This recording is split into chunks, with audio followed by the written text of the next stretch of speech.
Been digging through some of the old tapes that we have from video recordings of our kids and our adventures.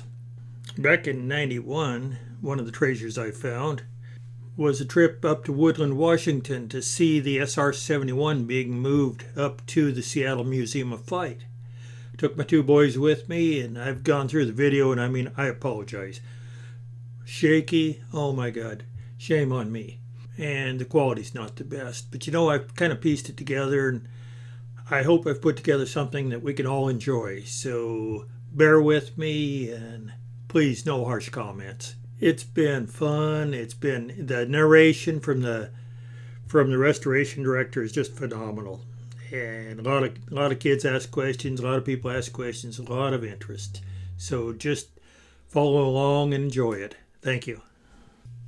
I've picked up a few public domain photos of the SR71 to just kind of make up for some of my poor filming. Thank you. How do you get in this thing?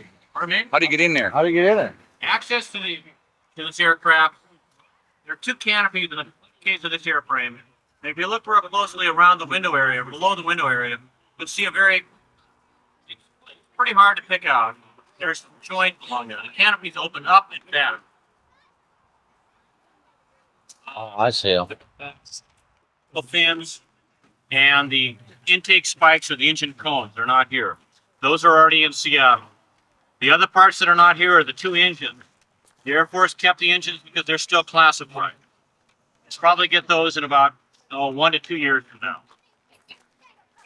Second question.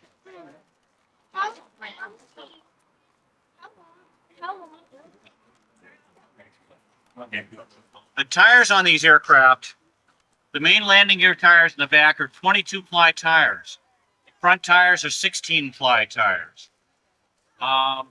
They operated with air pressures of 400 pounds, or I should say nitrogen pressures. They did not use air, they used nitrogen. Nitrogen is a dry gas, doesn't have any other contaminants, and operates at a cooler temperature. Typically, they would last about 10 landings. Next question.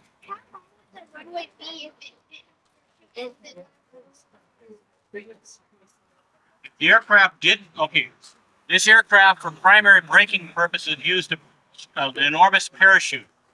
When they hit the ground, they deployed a parachute to serve the primary braking ability. His question was, if you didn't have a parachute, how quickly could you stop the aircraft? I don't know the answer. You'd probably burn out the brakes first. I wouldn't do it probably under a 15-mile runway. Twice that long. At least. Yeah. Next question. I understand they had 3 crews for it. They had a psychological evaluation for them. They ran them through and checked them out before they sent them up. The preparation for each flight was pretty extensive. These people flew in a spacesuit. Qualifications for a pilot of this aircraft were near the same as being an astronaut. They went through a complete physical before each flight. And there were certainly some inquiries as to what's going on at home, to determine the stress levels they were under. Typical missions were 11 and 13 hours in the aircraft. And so you had to be pretty comfortable with yourself. You were working the whole time.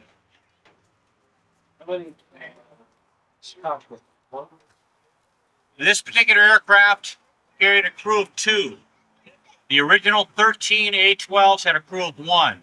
All of the SR-71s had a crew of 2. Yes. The cockpit of this aircraft is best described as climbing into a very small sports car with a very heavy suit on. Very tight. Why did they make it so big for him? The reason this aircraft is the size that it is, on the truck here, there's the first set of chains that are holding the aircraft down. From that point back, including the wing stub section sticking out, is almost exclusively fuel tank. The aircraft carried between 80 and 100,000 pounds of fuel, or 11 to 15,000 gallons. That would give you a little more than 2 hours of flying time. In that 2 hours, you can cover better than 4,500 miles. You can cover more than the length of or width of the United States. Did any of these ever crash? They lost anywhere from, we've seen mixed numbers, from 9 to 12 aircraft. I think that they probably lost more. They did not lose a single one to enemy fire, though North Vietnam during the Vietnam War did attempt to shoot them down. They fired SAM anti-aircraft rockets at them. These aircraft had a speed margin of better than 500 miles an hour, faster than the rockets.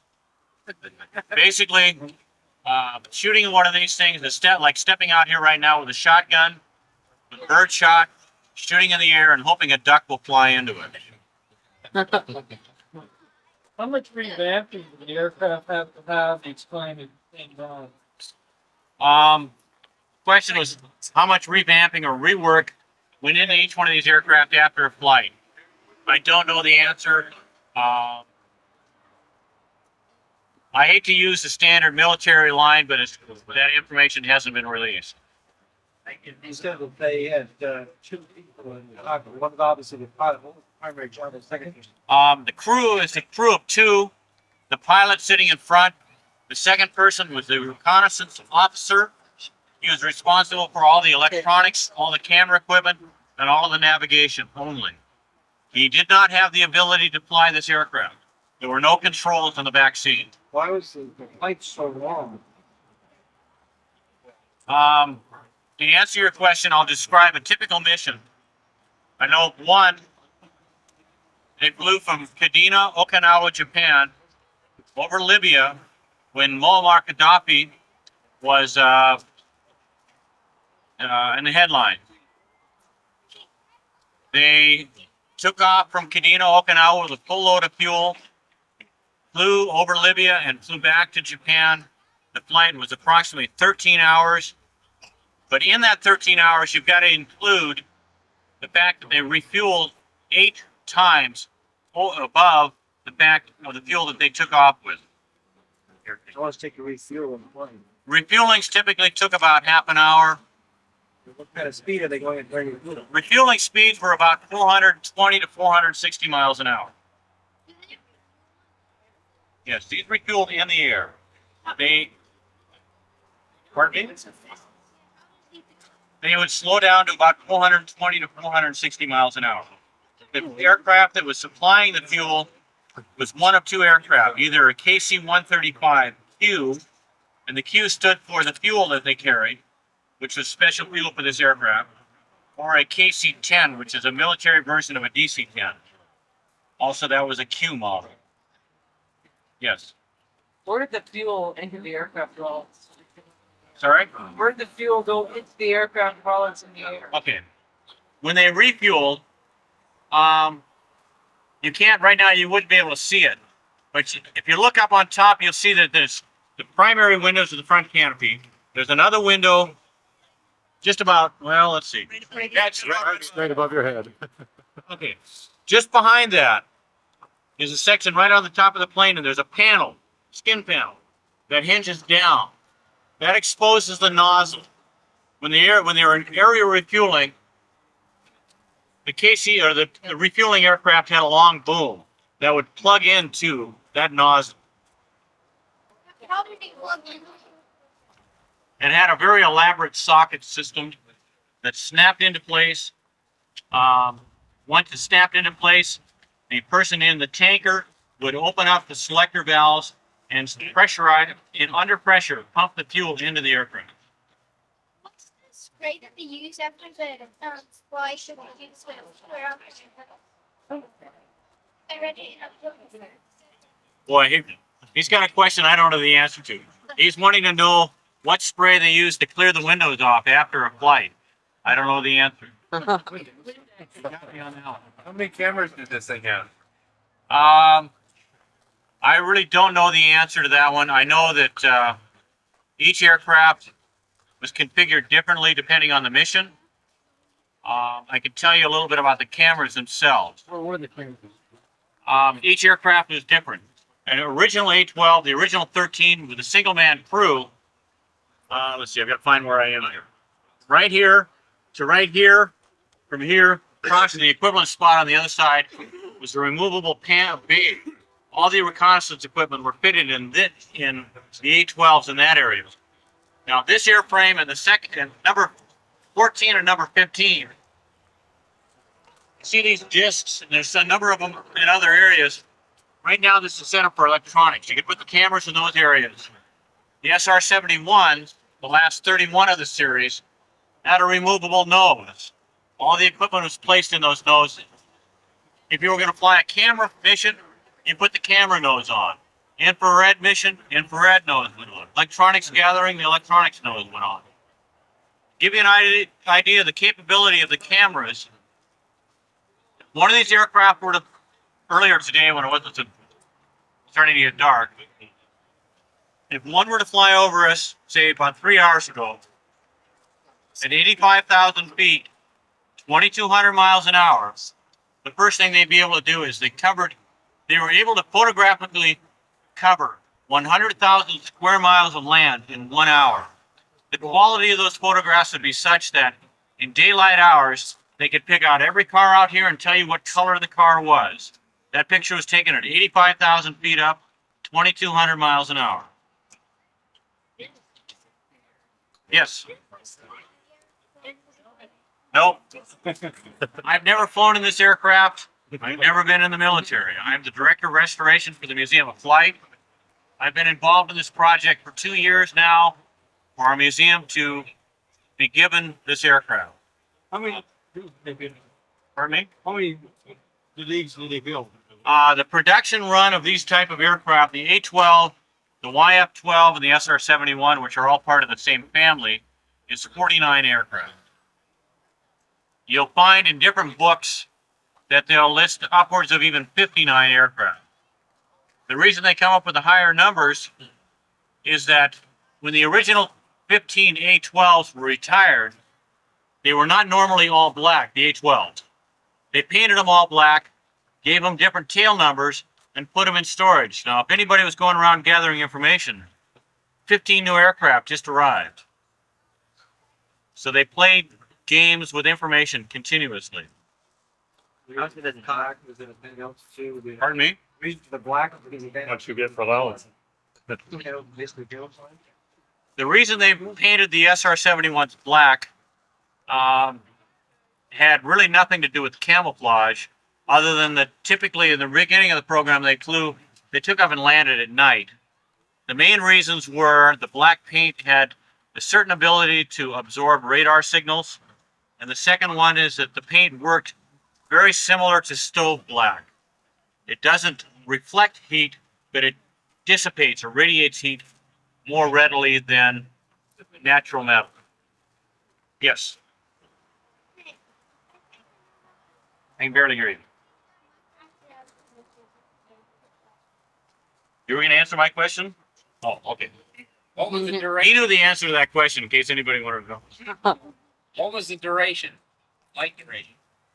The duration of the aircraft flight was purely dependent on the duration of the crew.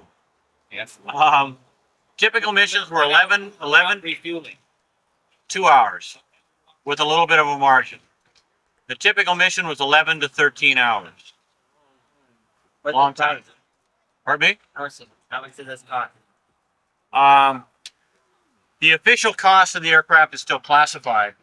Industry estimates are between $28 and $52 million apiece in 1960 dollars. So put inflation into the top of that, and you'll come up with a pretty good approximate. You say why they trucked them versus flying. Okay. The reason this aircraft is being trucked up to Seattle versus being flown to Seattle are two reasons. One of them is not real colorful. When the aircraft, when the museum gave this the Air Force, there we go, gave this aircraft to the museum, to our museum and to the other museums that received them, they put the requirement on them that they not fly again. The other reason is even if we had the option of flying it, when you put in, somebody that knows we're here. If you looked at the cost of preparing one of these aircraft to fly, the fuel required, the mechanics, which is a crew of 13, the pilot and reconnaissance officer, the 2 aerial refueling tankers required by military regulations to meet the aircraft in flight, the cost of all of the fuel for all of those aircraft, the cost of mechanics, 13 of them again, to receive the aircraft in Seattle if it were to go there. Even though it's a 15-minute flight, once refueled in the air, would be approximately $5 million. So needless to say, this is the better option. Minute flights, once we fuel in the air. Correct. One of these aircraft, typically, one of the requirements of these aircraft, you put fuel on board the aircraft on the ground. You go through all your test sequences, engine checks, system checks, and that. You take off. 30 minutes into the flight, you had to meet a refueling tanker and take on fuel. Otherwise, you had just enough fuel to get back home. They would not give you the option of taking off, flying 15 minutes, and landing at the next destination. So in other words, they say 2 hours, that's 2 hours including with one fueling. Air fueling. The 2-hour duration is after refueling. What I mean. Yeah, after refueling. Basically, the first load is to get you up and back down again. Exactly. The first load is to get you up and have enough fuel left to get you back down, or to refuel. Correct. To give you an idea of what a typical mission meant in fueling, one mission that I know of originated out of Kadena, Okinawa, Japan. They flew to Libya and back. They put on fuel to take off. 30 minutes into the flight, they took on fuel again. Including the fuel for takeoff and all the refuelings to and from, it was 9 times they put fuel on this aircraft, or one of these aircraft. Is that why it's obsolete? Pardon me? Is that why it's obsolete now? The reason these aircraft have been retired, and I won't use the word obsolete. The reason they were retired is they decided officially they're too expensive to operate, and satellites can do the same job. The real reasons are politics and personalities. Yeah. Careful. The U-2, which was an aircraft with the same designed mission, was basically a straight wing, high altitude, jet propelled glider. It couldn't fly much more than about 680 miles an hour. Operating altitude 68 to 72,000 feet. These were 2,200 miles an hour, 80 to 100,000 feet of elevation. U2's got shot down. That's why the U-2s were shot down. You had a question.